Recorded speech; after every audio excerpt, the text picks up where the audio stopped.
Hello everyone, তোমরা সবাই কেমন আছো? আশা করি সবাই খুব ভালো আছো। আমিও খুব ভালো আছি। আমি পূজা তোমার সাথে শেয়ার করতে চলে এলাম আবারও একটা নতুন ব্লগ ভিডিও নিয়ে। তো আজকের ভিডিওটা আমি শুরু করছি একদম সন্ধ্যেবেলা থেকে। দেখে বুঝতেই পারছো আজকের ভিডিওটাও কিসের ওপর হতে চলেছে। তো ফাইনালি আজকে সেই দিনটা চলেই আসলো, মায়ের বিদায়বেলা। তো দেখো দুই মাকে দিয়ে আজকে ভিডিওটা শুরু করছি। আমার এক মা মাকে বরণ করছে, যেহেতু মায়ের বিদায়বেলা তাই কিন্তু মাকে বরণ করে নিচ্ছে আমার শাশুড়ি মা। আমি যেহেতু বরণ করতে পারবো না তাই মনটা খুব খারাপ ছিল, তাই কিন্তু মায়ের বরণের ভিডিওটাই তোমাদের কাছে তুলে ধরলাম। তো মায়ের মুখটা দেখতে পাচ্ছ, যেহেতু যাওয়ার সময় হয়ে গেছে, মায়ের বাড়ি যাওয়ার সময় হয়ে গেল মায়ের, তাই কিন্তু মায়েরও মনটা খুব খারাপ। আর দেখবে আমাদের কিন্তু বাপের বাড়ি থেকে শ্বশুরবাড়ি আসার সময় মনটা সবারই খারাপ থাকে, ঠিক সেরকমই আমার মায়েরও কিন্তু মনটা খুব খারাপ। আর দেখবে ঠাকুর যাওয়ার আগে কিন্তু চোখ মুখ দেখে সেটা বোঝা যায়। তো যাই হোক, তারপরে দেখো ওদিকে সবাইকে একটু সিঁদুর পরিয়ে দিয়েছিল পৌলমি, ও কিন্তু মাকে বরণ করলো। তো মাকে বরণ করার পরে আমি দূর থেকেই মাকে প্রণাম করছিলাম আর ডাকছিলাম যে মা, পরের বছর যেন সুস্থ থাকি, তোমার বরণটা যেন করতে পারি। তারপরে দেখো সবাই মিলে একটু ফটো ভিডিও করে নিলাম, আর আমরা বলছি 80 বছর আবার হবে, আবার মাকে আমরা সুন্দর করে নিয়ে এসি, 5টা দিন উপহার দেবো। তারপরে কিন্তু বাড়ি এসে রেডি হয়ে নিয়েছিলাম মামামকে ওর খাবারটা খাওয়ানোর পরে। আর আজকে যেহেতু ভাসান, তো ভাসানে তো ভাসান নাচ হবেই। তো তারপরে কিন্তু সে রেডি হয়ে এখন পাড়ার মণ্ডপে চলে যাব। আর ভাসানের দিনটার জন্য আমরা সবাই অপেক্ষা করে থাকি, কারণ এখানে কিন্তু আমরা সবাই অনেক অনেক নাচ করি। আর আমি একটু নাচ করতে ভীষণ পছন্দ করি, ভীষণ ভালোবাসি, তাই আমি তো এখানে ফাটিয়ে নাচবো। তারপরে দেখো এখানে এসে দেখি সব কচি কাচাদের দলটা, ওরা তো নাচ শুরু করে দিয়েছে, সাথে আমার মাম্মাও শুরু করে দিয়েছিল। আর এবারে কিন্তু এত নেচেছি কি বলবো, পরের দিন আমার মানে এনার্জি চলে গেছে, প্রচুর নাচ করেছি এবার, প্রথম থেকে একদম লাস্ট মোমেন্ট পর্যন্ত। তো দেখো মাম্মাদের নাচ হয়ে যাওয়ার পরে কিন্তু আমরা চলে আসলাম সব আমাদের গ্রুপটা মিলে নাচ করার জন্য। তো এখানেও আমি কপিরাইট খেতে পারি, তাই কিন্তু গানগুলো আর দিলাম না, আমি মিউট করেই দিয়েছি। তো দেখো এখন সবাই মিলে নাচ করছি, আর তোমাদের একটু বোরিং লাগতে পারে, তাই কিন্তু আমি ভিডিওটা একটু স্পিড করে দিয়েছি। তো এই দিনটার জন্য আমরা সবাই অপেক্ষা করে থাকি যে ভাসানের দিনকে সবাই একসাথে নাচবো, আনন্দ করব।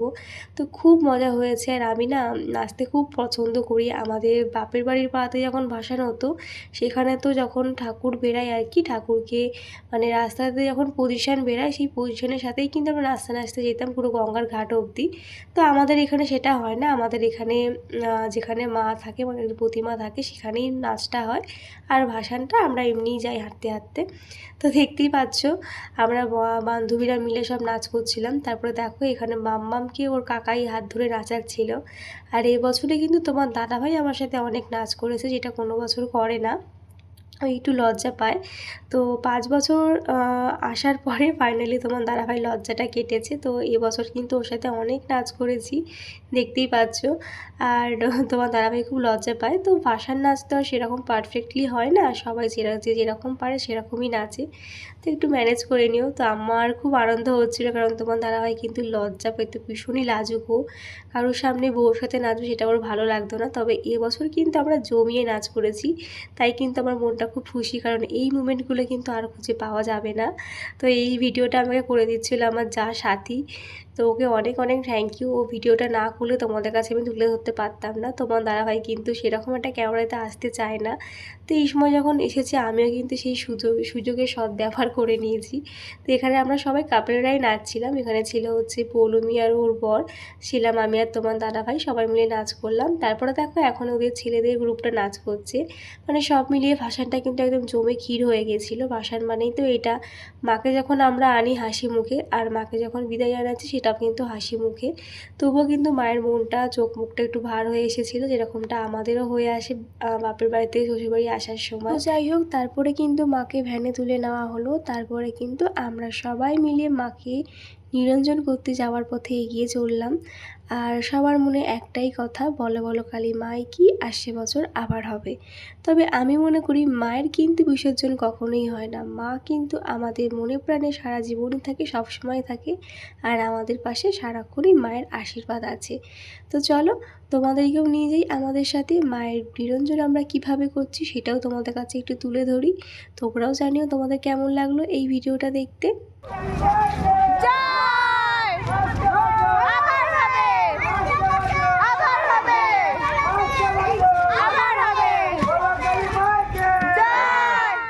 ফাইনালি চলে আসলাম যেখানে মাকে নিরঞ্জন করা হবে। আর এখানে এসেই কিন্তু ওরা ৩ জন মিলে প্রথমে মাকে ৭ পাক ঘুরিয়ে নিচ্ছে। এই নিয়মটা আশা করি কম বেশি সবাই জানো। ৭ পাক ঘোরানোর পরেই কিন্তু মাকে নিরঞ্জন দিতে হয়। তো ৭ পাক ঘোরানোর পরে কিন্তু জলে ওরা নিরঞ্জন দিয়ে দেবে। আর আমি মনে করি মায়ের বিসর্জন কখনোই হয় না, মা তো আমাদের সবার মনে প্রাণে আছে। আর মাকে বলছি তুমিও ভালো থেকো, আমাদের সকলকে ভালো রেখো।